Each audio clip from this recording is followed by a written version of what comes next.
جس نے تنہائی کی باہوں میں گزاری ہو حیات، جس نے تنہائی کی باہوں میں گزاری ہو حیات، تو اسے چھوڑ کے جانے سے ڈراتا کیا ہے؟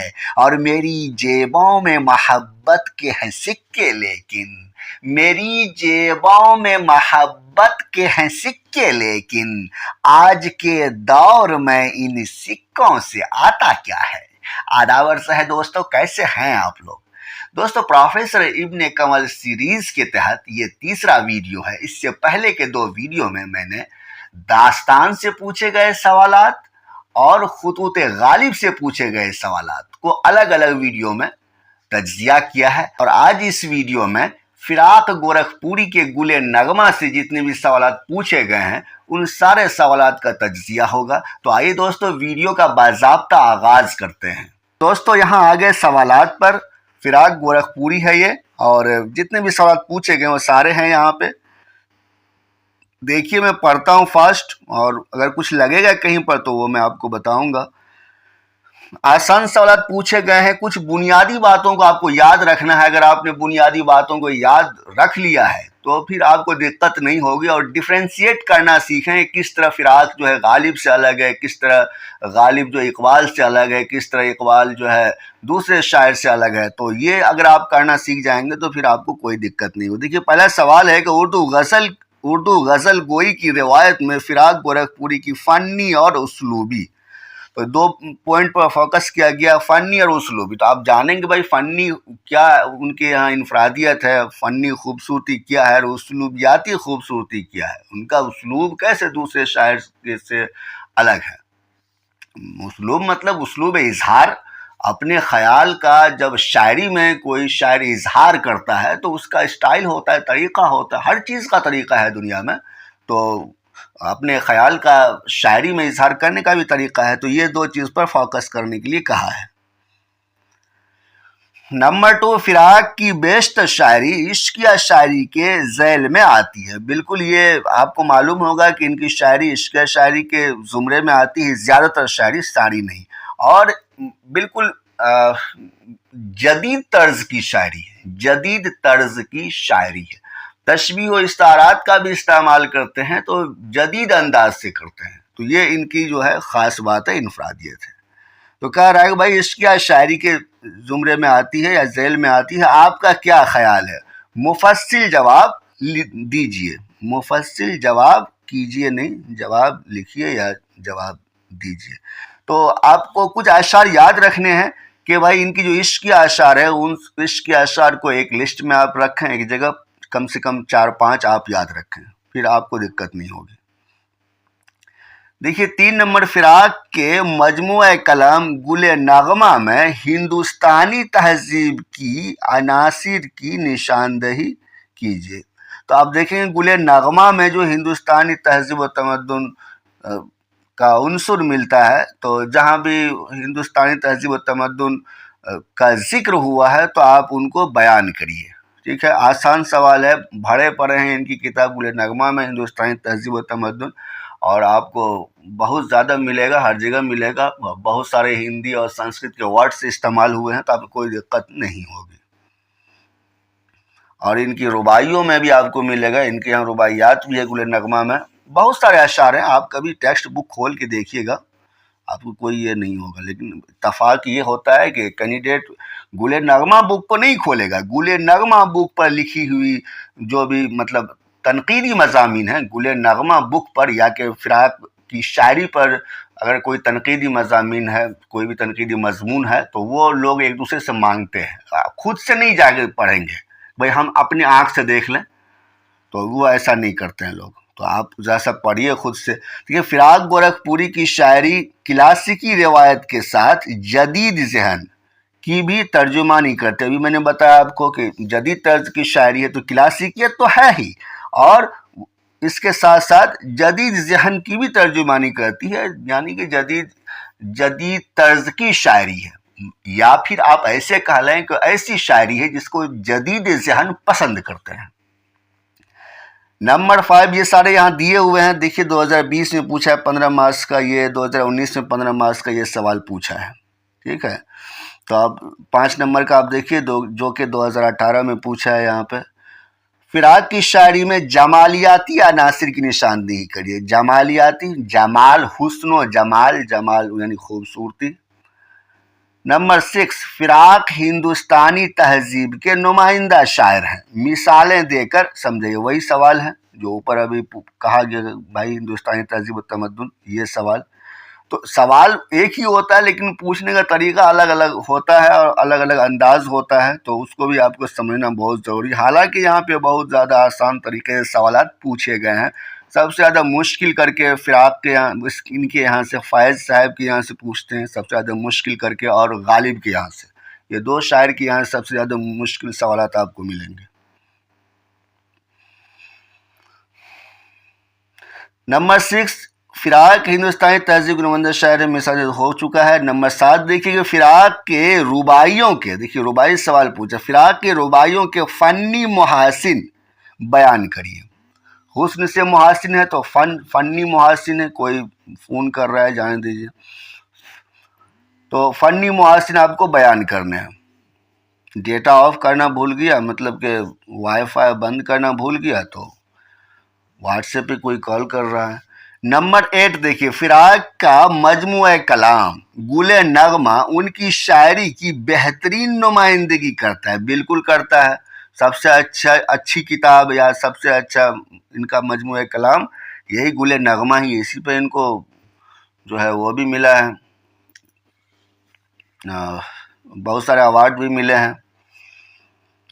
تو آپ دیکھیے گا، آگے بڑھتے ہیں. نمبر 9 ہے، گل نغمہ پر ایک جامع تنقیدی نوٹ قلم بند کریے. تو اب یہاں پہ کہہ دیا بھائی جامع تنقیدی نوٹ، تو اس میں جو ہے ساری چیزوں کا بیان کریں گے. چونکہ تنقیدی ورڈ لگا ہوا ہے تو ایک آدھ کمیوں کو بھی دکھلا دیں گے برائے نام. بہت زیادہ آپ ان کو برا مت لکھیے گا، برا مت نہیں کہیے گا.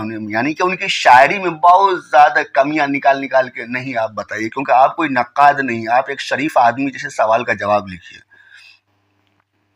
نمبر 10، فراق کی نظم آدھی رات یا جگنو کا تنقیدی جائزہ. تو اب اس طرح سے ہمیں اندازہ لگ گیا کہ یہ حالانکہ 2015 میں پوچھا ہے، لیکن پھر بھی کچھ نظموں کو، یعنی کہ 2-3 نظموں کو، جیسے اقبال کے یہاں سے آپ 4-5 نظموں کو تیار کر کے رکھتے ہیں نا بھائی، کہ ساقی نامہ ہے، مسجد قرطبہ ہے، اور بھی نظمیں ہیں. تو آپ یہ کرتے ہیں کہ کم سے کم 4-5 نظموں کو تیار رکھتے ہیں کہ اگر ہمیں تنقیدی جائزہ یا خلاصہ یا تبصرہ یا جو بھی لکھنے آئے.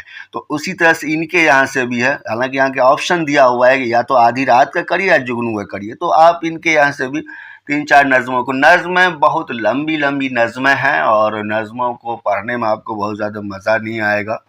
اور مطلب وہ بات نہیں ہے، فیض کے یہاں جو نظمیں ہیں وہ ان کے یہاں نہیں ملیں گی، اور اقبال کے یہاں جو نظمیں ہیں وہ ان کے یہاں نہیں ہیں، ظاہر ہے. اور نظمیں بہت بڑی ہیں، لمبی نظمیں، 8-8 10-10 صفحات پر مشتمل ایک نظم ہے.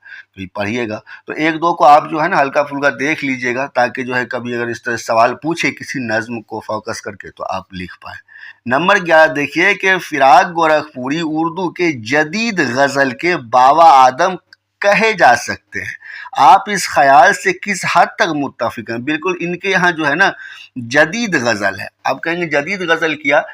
باتیں وہی ہیں جو 2000 سال پہلے کوئی شاعر نے کہہ دیا ہے، تو وہی بات، بس کہنے کا انداز اور طریقہ الگ ہوتا ہے. شاعری میں کہنے کا انداز اور طریقہ الگ ہوتا ہے، باتیں وہی ہوتی ہیں. تو چونکہ فراق صاحب نے جدید انداز کو اپنایا، جدید طرز کو اپنایا، تو اس وجہ سے ان کو کہا گیا کہ بھائی جدید غزل یہ کہہ رہے ہیں. تو آپ پڑھیں گے تو آپ دیکھیے یہاں پہ بس سوال پڑھ رہے ہیں، اور اس میں کوئی شک نہیں کہ جدید غزل ہے ان کے یہاں، جدید طرز کی غزل ہے. آپ کوئی بھی غزل، جیسے ایک اشعار مجھے یاد آ رہے ہیں کہ وہ سب شعر تو آپ سنے ہی ہوں گے نا، کہ طبیعت اپنی گھبراتی ہے جب سنسان راتوں میں، ہم ایسے میں تیری یادوں کے چادر تان لیتے ہیں. تو وہ پوری غزل کو آپ پڑھیے گا، آپ کو جدید طرز کا احساس ہو جائے گا کہ یہ جو ہے وہ انداز آپ کو کسی دوسرے شاعر کے یہاں نہیں ملے گا. تو یہ جدید طرز کی غزل ہے ان کے یہاں پہ. تو دیکھیے کہ 12 نمبر،